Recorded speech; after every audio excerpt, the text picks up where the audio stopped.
We're good. We don't come near their threshold. For joining us, Kelly. I'm gonna put I can't thank you enough for that. Sure. out to panelists if that's okay. So this is the Personnel and Ordinance Committee meeting. It's 5:03. We have all members present and joining us as well. We have Wes here and Kelly, and I know that Evan is on her way. She's coming over from the Wildlife Coalition meeting. And then for staff, you have myself. So I just say that so when I go back to review, I know who's here. So we can start the meeting. We have 2 items on our agenda today. The first one is our amendments to the code to protect wildlife. And this is an initiative that we've been working on for the last several months and bringing it back to the committee. And then the next one is the rewrite of our marijuana code. So we'll start off with our wildlife protection ordinance. So I'll just give a quick update at the March 6th Personnel and Ordinance Committee meeting. Several members of the Wildlife Coalition discussed with the committee a wildlife protection ordinance. The committee and the Wildlife Coalition members decided to start by amending our current code to create those protections for wildlife. And I met with them along with Bevan. And Bevan's sick today, so he wasn't able to join us, but we all met and kind of discussed. I think there's 3 areas of the code that we could amend and add clarification. So we can go through those tonight. Is there any questions from the committee? I do have a quick overarching question. I know we touched upon a little bit with refuge and trash last meeting, and I see in the new section proposed 3A, it kind of touches on that, but I'm wondering if we also wanted to add some specific language for bear resistant trash cans for businesses too and residential. Or what your thoughts were on that when you guys all met with the Wildlife Coalition. Could I at some point further comment? Yeah. Sorry. No. No, I'm gonna hold your comment until we go to that section and then we can go. So you mentioned, I think appropriately, about wildlife protection, and as I think most of you know, as a wildlife photographer, certainly my attitude is, we live in their home and we should be kind of respectful and stuff about that. So I'm on board with that. But from a ordinance perspective, I would also suggest that as you consider these, this is really a lot about public safety. One of the proposed revisions I think Lori will go into is about intentionally or unintentionally feeding wildlife or attractants, which brought a lot of bears to town and has in the past. And I don't know if you're all aware of this, but there was a situation several years ago in Uray where there was a woman who intentionally fed bears, and they would come and they tried to get her to warn her and try to get her stopped, and she didn't. And that eventually ended in tragedy when she was mauled and killed by the bear. And like one time I went out and there was a pretty good size adult bear or whatever over sitting on the corner of the miners hospital in the middle of the afternoon, and kids are coming home from school and not paying attention and stuff like that. So yes, I want to protect the wildlife, but this is also important for public safety. There's people that think that that's really neat to feed animals or whatever, but there's some really good reasons to protect locals and the kids in town and stuff for some of these changes. So thank you. Oh, thank you. Thanks, Evan. We're just starting the conversation right now. Cool. I'm giving a little overview. So yeah, Amy, why don't we go through these portions of it and then we can talk about the bear resistant trash cans and the but yeah, no, thanks. I have that on my list. The first code amendment We were looking at section 7, 8 to 10, and that's the cruelty to animals. And in this section, we wanted the Wildlife Coalition and I were talking about I don't know if you read this section. It's pretty fun to read, actually. It's unlawful. I'll just read it because it's fun. It's unlawful for any person to overdrive, overload, drive when overloaded, overwork, torture, deprive of necessary sustenance, cruelty, beat, mutilate, or kill needlessly, harass or taunt in any way and by any means, or to carry or to transport in any vehicle or otherwise in cruel and inhumane manner any animal or cause any of these acts to be done. I mean, that covers a lot, honestly. But we were thinking to add to that, that it's unlawful for any person to harass a wild animal. Harass means to unlawfully endanger, worry, impede, annoy, pursue, disturb, molest, rally, concentrate, harry, chase, drive, herd, or torment wildlife. And we looked at several ordinances and we actually got this definition of harassment from the Colorado Parks and Wildlife. So adding that section in to kind of bolster the cruelty to animals and make it specific to wild animals. Yeah. Would we take away this section and instead replace it with this one? So I think the new proposed is just easier to digest. And well, I think the current one actually does have some weight, honestly. Like we looked at other communities and they have similar language in there, but making it more specific was the intent here. My interpretation, sorry, is that the existing language is focused more on, work animals and stuff like that for mining days. You have a mule team, can't abuse and, whatever. It doesn't really address the wildlife part because that wasn't really a concern. So I think you need both. Yeah, because the first one's also like domesticated animals. Yeah, right. So, I think it's reasonable to not allow people to abuse and do things like that to both the domestic animals as well as wildlife.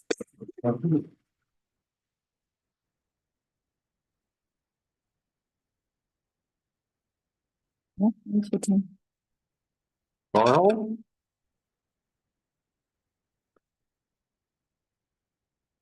Sorry, I lost my unmute button there for a second. I totally concur. I think both the existing language and adding this new language, I think that fits. I like it. Excellent. I do have to just thank our Wildlife Coalition. This is one of my favorite parts of this job is being able to collaborate with citizens on coming up with policies that will help our community. So just thank you all for your time here. Okay, then I just wanted to make sure I get that in because sometimes I forget. The next one is the running at large fines, running at large with the fines. And this is really addressing the idea of, our dog or cat is harassing, our dog or cat is harassing wildlife. And whether they're injured or not, but shouldn't be sticking your dog on any wildlife and saying, go go, or anything like that. So, and the proposed amendment is to add a section D to 78350, stating that no owner shall intentionally, knowingly, recklessly, or with criminal negligence allow a dog or cat to harass wildlife, whether the wildlife is actually injured or not. This language was taken from the Town of Breckenridge Municipal Code. And that would just bolster the running at large. Yeah, I really like that one. Because I mean, you could have your dog off leash and not meaning to make it go chase the wildlife, but it still could happen. There should be consequences for that.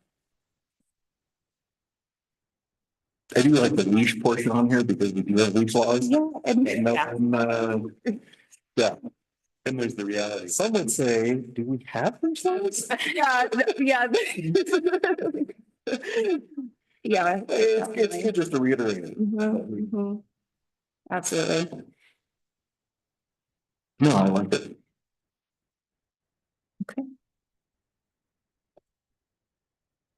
Yeah, we were, I mean, I went over. It was great because we went to a lot of, communities and saw what they were doing. Oh, you're, good, okay. So thumbs up on number 2, absolutely. And then number 3 is a proposed new section in chapter 7. And this one goes into the feeding of the wildlife and being prohibited. And the first section is intentional or unintentional. No person shall intentionally or unintentionally feed or provide food in any manner for wildlife in public or private property within the town of Vale.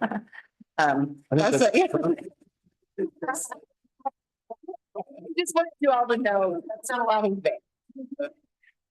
Cause I just intentionally, non-intentionally do things, you know. Of this chapter, if they leave or store any garbage, refuse, or tract in a manner which would create or does create a lure or an enticement for wildlife. And then it does separate out bird feeders. So bird feeders are allowed, however, between the dates of April 15th and November 15th, all bird feeders must be suspended on a cable or other device so they are inaccessible to bears, and the area below the feeders are kept free from accumulation of sea debris. So addressing the fact that we do love to feed our birds up here, but also keeping it out of reach of bears, and hopefully not an attractant to bears. Absolutely. Yeah, anything else to add on that one? There, I will say I was visiting, Yosemite once, and they also have restrictions if you have too much trash in your vehicle, and if they like gets to it, they get fined. So I wonder, like, if a bear does, would that fall under this? I mean, that would be unintentional. Yeah, right. Yeah. One of the reasons, because we looked at, sorry, we looked at several different Rango and stuff, and we kind of went with this one because it was with the intentional and unintentional, it was a bit more broad, because if you think about what you're trying to avoid, attracting animals, you know, for an animal coming into town, a bear, say, and potentially causing a safety or various other issues, doesn't matter whether it was intentional or unintentional. You know, so we like kind of that language or whatever, the way they did it. And I will point out that on all of these, we didn't actually write this language. We just said, others have already figured this out. So the question then for you is like, you know, whether you agree or not that, like in this case, the language Vail uses, is that appropriate, and does it fit with Silverton? Yeah. And I think a lot of places, we looked at multiple that had the bear feeder, or not the bear feeder. Sometimes the bear feeder. The bird feeder being like allowed, however, acknowledging that it's an attractant and that it has to be, you know, away and out of the way of like reach. Like multiple towns had that, but like that language seemed the most concise, I feel like. Well, and then the other thing was that I think it was Durango. They kind of listed out a bunch of different types of food with it, and you're like, oh, yeah, you're gonna miss all these. Better to be a little vague and sort of like, yeah, there's stuff out there that's attracting bears. You know, like me. yeah. Great sense. Oh no, this is scheme law. No, I like that. I also, like the section with the bird feeders. That's something I noticed on the Vales code last time. But, yeah, town of Silverton. Any concerns with these proposed changes? No, I really like the fact that we've all thought this out. We've had the discussions. No, I like it. Sounds good. All right. Well, as far as this portion goes, what we can do, our next steps is, draft the ordinance. And then present that to the trustees. Absolutely. Yeah. For those sections. As far as the bear proofing on garbage containers go, I'm not sure where that would fall in our current code. We do have chapter 7, article 3, which is garbage and refuse, but it might, if we wanted to go down that route, it would probably need to be a new section in there. Because we don't really have on storage, a storage section in that portion. And I don't remember our conversation about that. I was a little sick. Well, But part of the thinking was with the feeding, the unintentional sort of some degree covers that. Yeah. But you could be more explicit on respect to some of the refuse issues or whatever that we've had, and potentially put something in there as well. I guess that's up to you guys, whatever, if you want to try to, explicitly add that in there or be it in somewhat more vague, but still. Yeah, just for me, I was just looking at also like veil on different codes as well. But if it's going to be too redundant, then I'm fine with just starting out keeping it as is, because there is some language there with garbage, refuge, and unintentional, intentional feeding that. And it's unfortunate Bevan's not here. as Yeah. Enforcement order, because it's like, certainly one tact is to say, go with this, and then if there's issues with that, then you could come back and say, okay, we need to add or be a little more explicit. I don't know. Right, because like if someone's having continually like their garbage can getting broken into or the dumpster and it's because the chain is broken and it's not resistant, then at that point, like, you have to, you are responsible for, and that's where Bevan, like, and the whole thing, figuring out with like Bruin and making sure the chain is still on there. Right, so. yeah. Do have in our land use code, refuse containers, dumpsters and refuse containers shall be animal resistant. Animal resistant containers are fully enclosed containers that may be constructed, and it keeps going. But we do have that in our current land use code, and I wanted to point that out. Well, no, I was gonna say, get Bevan here last time, we talked about section 7-3-50, which is in the code regarding dumpsters and whatnot, and the ticketing, the availability of ticketing to people, which I have right here. Because I got mine last year for the railroad, which is what we discussed. Yeah. And how it really comes down to taking responsibility. And then we had the big discussion about the hikers and people coming down and using dumpsters, and you have to be able to be vigilant, stay on top of it and police yourself. And if not, people are going to police it for you. Yeah.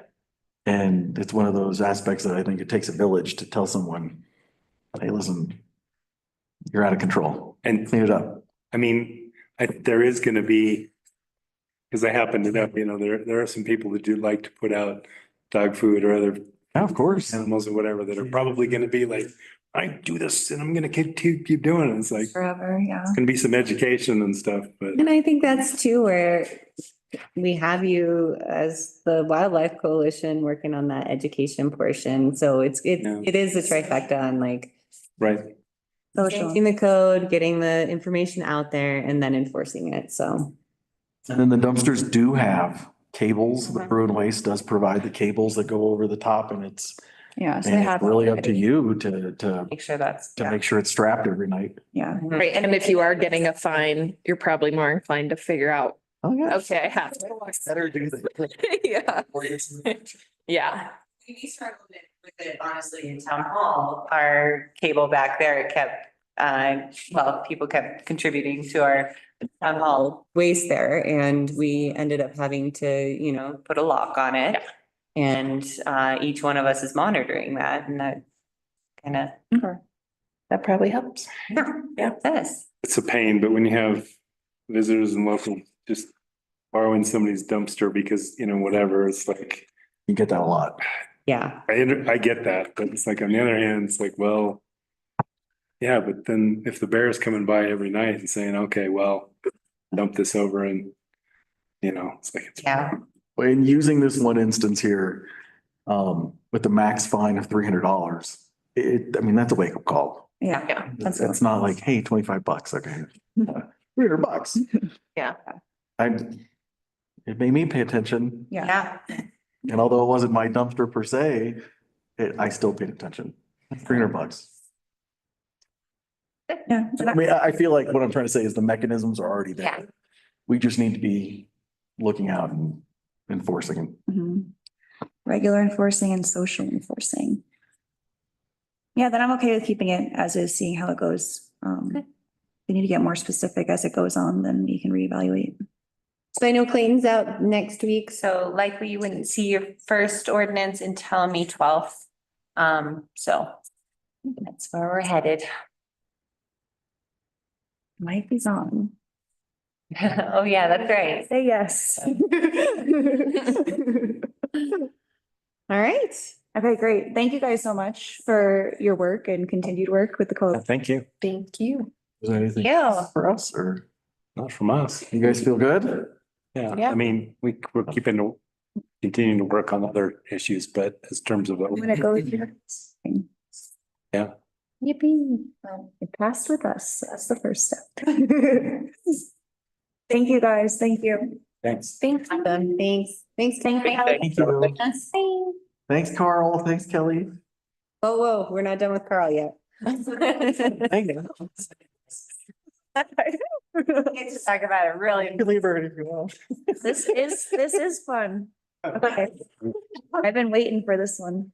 So I wanted to preface this with, we have been meaning to rewrite our marijuana license Thanks, guys. regulations. We do have quite a few outdated regulations in our current code. And then also we eliminated portions of our marijuana regulations when we replaced chapter 16 with our now chapter 15, our new land use code.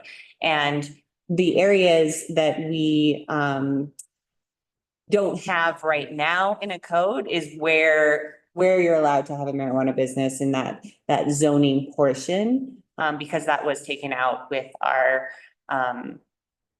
replacement of our land use code. So we didn't include that in our land use code because it does need to live outside of that.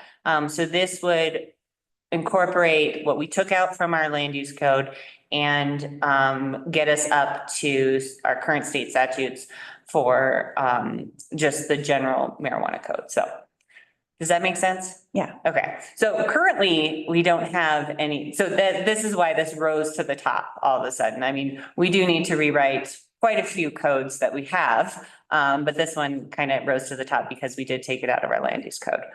And we did put in, this is a very extensive one that includes all of the state statutes that we could take out and make it more streamlined if we wanted, and then people can refer to those state statutes.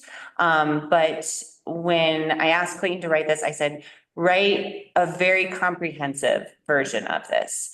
And then we can pick and choose from there. So I did leave my comments here on the side. Unfortunately, Clayton wasn't able to kind of go back and forth on this. So I can answer some of the questions because I was able to call him and get verbal confirmation on some of the stuff, but wasn't able to actually amend it right away.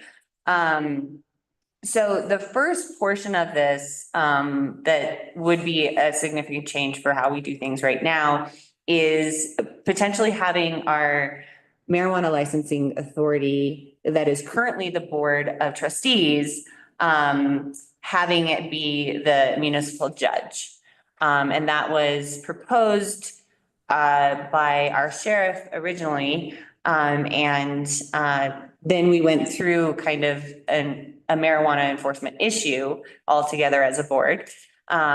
And wanted to kind of hear your thoughts on potentially changing the marijuana authority to the municipal judge as liquor licenses are currently done through the municipal judge. So wanted to hear your all thoughts on that. Saying you didn't have fun the last time we had this big discussion? Did I say I didn't have fun? So authority, would the judge be then writing the license and approving Yes, like instead of, they currently do with the liquor licensing. okay. Yeah, I mean, since it's the same with liquor, I'd like to one day see like a task force of liquor, marijuana, tobacco together. You know, including the judge, sheriff, public health, organizations like that. But I understand with capacity.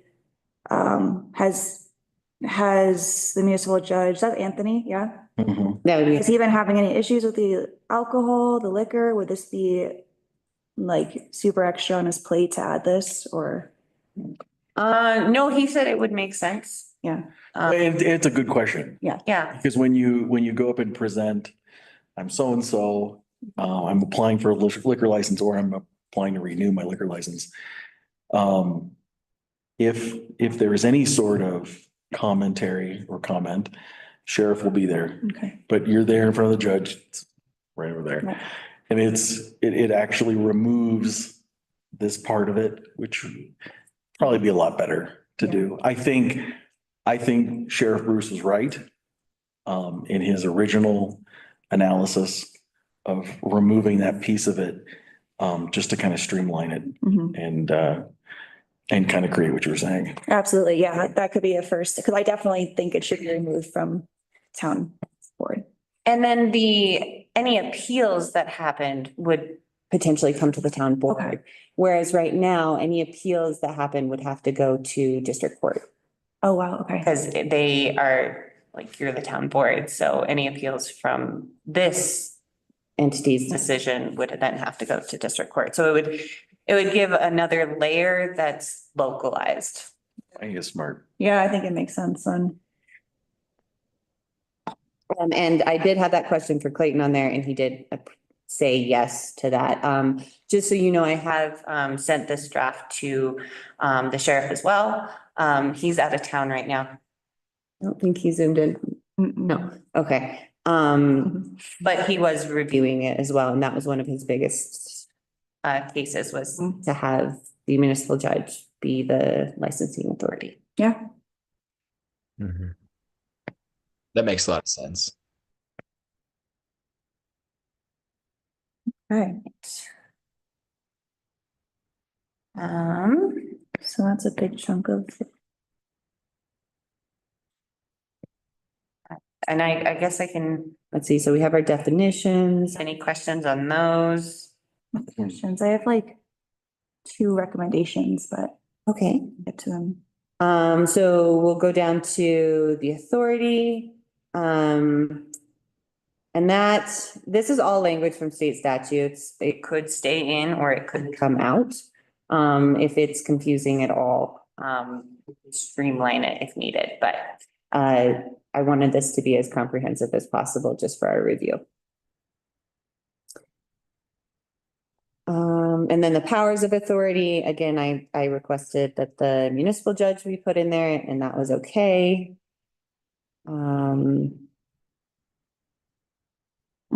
Gotcha. And that's the one thing that I have a question on with Clayton, is in the powers of authority on 2F and G. One says to adopt rules, procedures, and policies for its own proceeding. And then G says to adopt rules and policies for filing applications and requests. So I typically would recommend that the board of trustees set the policies, as much as we have the power to do so.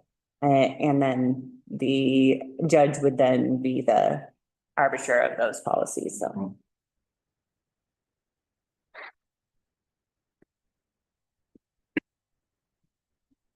And then we go down to adoption of the Colorado Marijuana Code.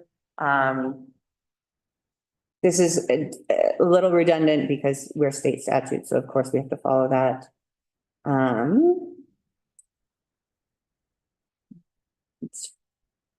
So I'm just saying the headlines in case there was a part you wanted to go in, license and grant.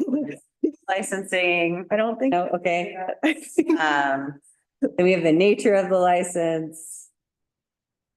No big change there. But the limitation on number of licenses, Yeah. we don't currently have that in our code. So We do. have a I tobacco- thought we did. We added it in for, I thought we did too, honestly, but I guess we didn't, but it's in our tobacco code yeah, 3, and that was my like. Maybe that's what I kept thinking. Maybe it was, because we were, and for, specifically speaking, it's evidence-based for tobacco specifically, that capping retailers in rural frontier areas, prevents more youth from getting those products. So I think capping and, aligning with our tobacco license makes perfect sense.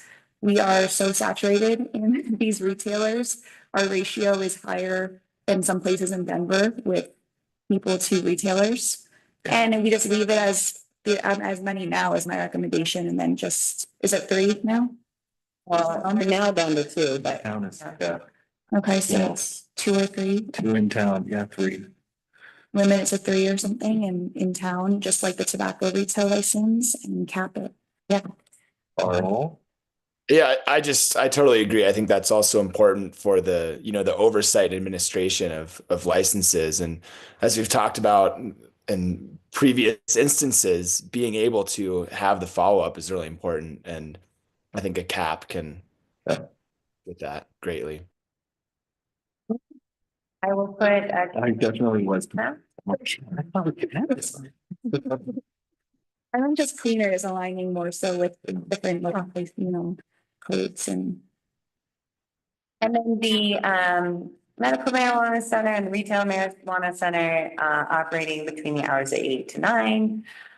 8 AM to 9 PM. Not 8 AM to- You need medicine after hours? Okay. That's kind of carried over from our current codes. I wanted to double check that with you all, because that's up to the local licensing authority. And then, let's see what were some of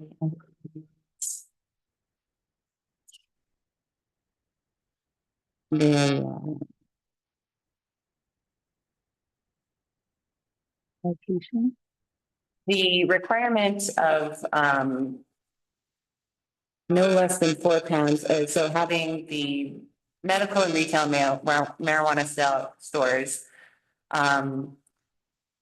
shall at all times have no less than 4 pounds of marijuana, bud flower, and trim shake for sale.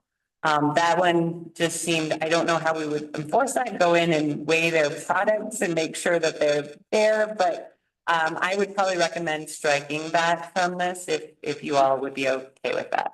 Yeah. I'm just not sure how we would. Yeah, unfortunately. Would be. And again, this is like a boilerplate one that we can kind of. I wonder what the rationale for that being included is in the first place. That doesn't seem easily enforceable. Right, to require someone to have certain amount of product on them all the time. Yeah, I'm not sure how to, or why that was there. I will ask Clayton why it's included so that you all have that information. All right, so our old code, going down to locations. I did put kind of permitted locations that we had in our old code, shall be located in, business pedestrian and economic development zone. And what I put here is now we call it the mixed use and the commercial light industrial. One thing that was not included here was the gateway commercial. So that would be at the beginning of town. And not sure if that was an area that you all would think would be okay for a marijuana, or if you think that a marijuana facility, or if you think that the mixed use and the commercial and light industrial zones, something that are enough places to allow.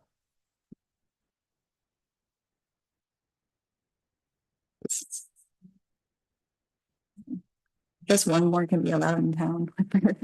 Have it. Maybe they're more than 3 pounds. No, I think this is a much better definition, at least more descriptive definition than what was existing on the books. And then I did know, a note that, it did go from 300 to 500. Yeah, I do. Yeah, that's the other thing, is our old code has 300, this model code has 500. And I'm wondering if you all would be okay with keeping it at 300, or are you thinking 500? Well, I'm actually thinking more, with the new tobacco code that we passed as well. The best practice is 1,000 feet now for tobacco. And I would recommend to keep it the same with marijuana as well. I don't think it's necessary to have an establishment 1,000 feet from the school. Does that affect any of the existing I don't think it does, no. 1,000 feet from? I think the closest one's I'm one. trying to think like what 1,000, I mean, go on. I think if you're doing a straight shot, wouldn't it be that one on Blair? On board, One on Blair? to the school or the preschool, you would think. Oh, I was thinking about the school, just the back of the school. I'm thinking of the one on Green Street, would be the closest one. Maybe. I don't know. Let's see, what's it called again? What's culture called? So you mean the one across the Yeah, street? Greenworks to. I mean, kind of 500, it's just 1,000 in the other code. Let me look at directions. Yeah, I think 500 is great, but if we can align, again with the tobacco code, I totally defer to that. I think that's a great I agree strategy. with you, Paul. I agree. 1,000 feet, is that it? I do wonder I think it would be worth confirming that is whether or not that impacts currently licensed businesses. Right. Yeah, right, for any new business or, any new business in town. I think that's what we did with the tobacco one too. Mhm. Any new businesses coming into town is 1,000 feet from any youth oriented facilities.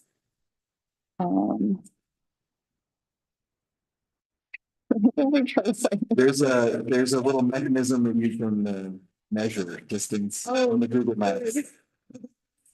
I use the San Juan County Assessors, That's good, yeah. because you can measure things on that one. At least you used to be able to, oh, it's the new one, I'm not sure if it can. Yeah. Search.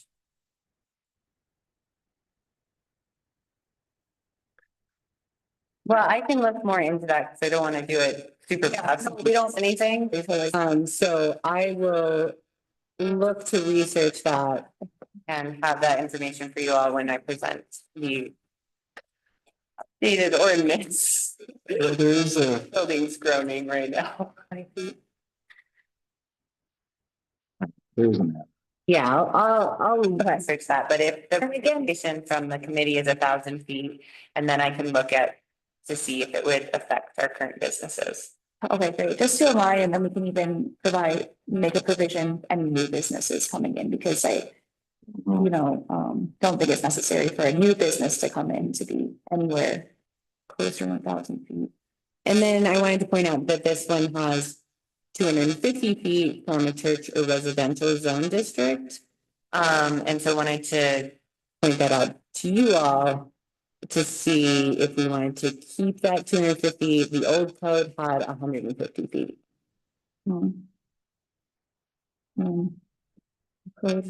I'm fine with 250. I can, maybe what I'll do is a couple maps for you all, when we present the ordinance so that you all can see what that affects. Yeah, great. Because I'm just a little curious why it's 150 and maybe they were thinking about how narrow our business corridor is and if someone can actually open a business or not. Right, yeah, okay, yeah, whatever makes sense in that.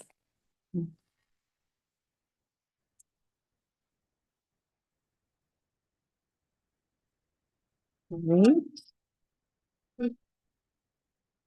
Nothing, oh gosh. Those have been slowly flying off my roof, but I'm just.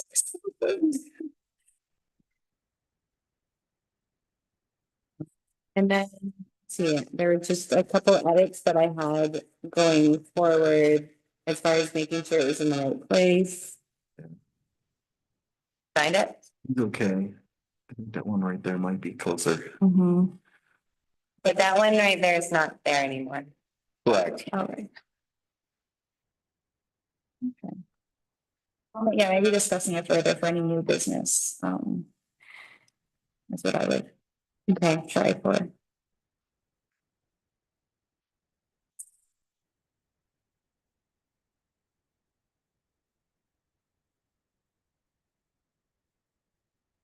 And then, just in section 6 for 280 is the review of licensing authority decision. That's where I suggested if it can be the judge, then the VOT is the appeal. So that makes it a little more localized. You want to make it 600? Maybe, yeah. Oh, I'll leave it to you guys. Because it is, we just. Oh, it does. Okay. It's like 648. 648 for one and then 679, 680 on the other one. Okay. We're pretty small. We could do 600.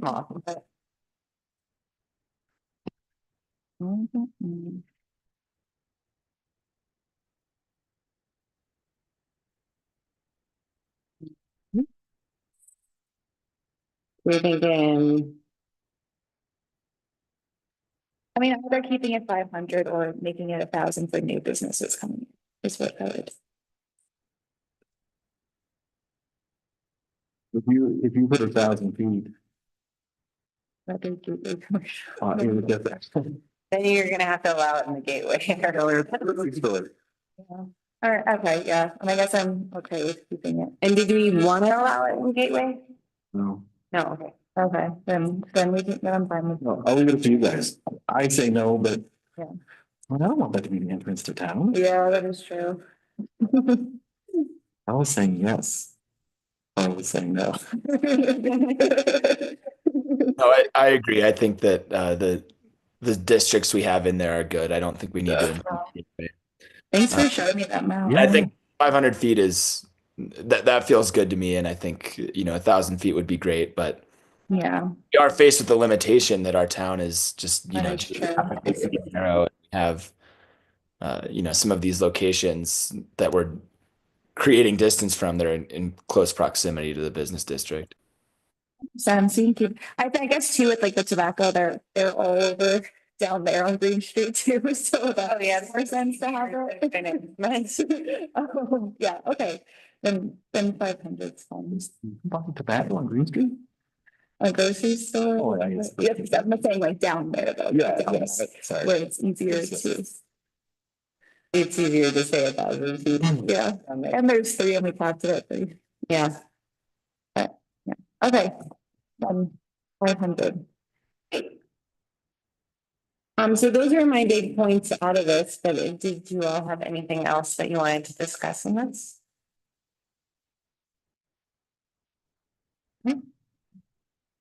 All right, Thank you for changing it to same on public health service. I just kept changing it. I remember when I was doing the tobacco one too, I kept saying department, like, wait, no, we're a service. We're going to department.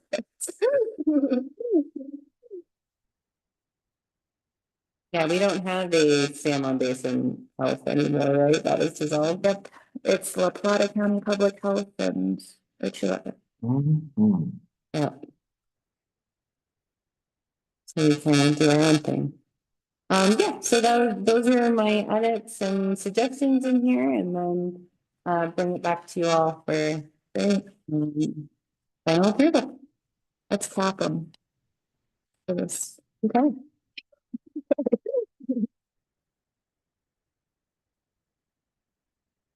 I think in Durango we had 11 at one point.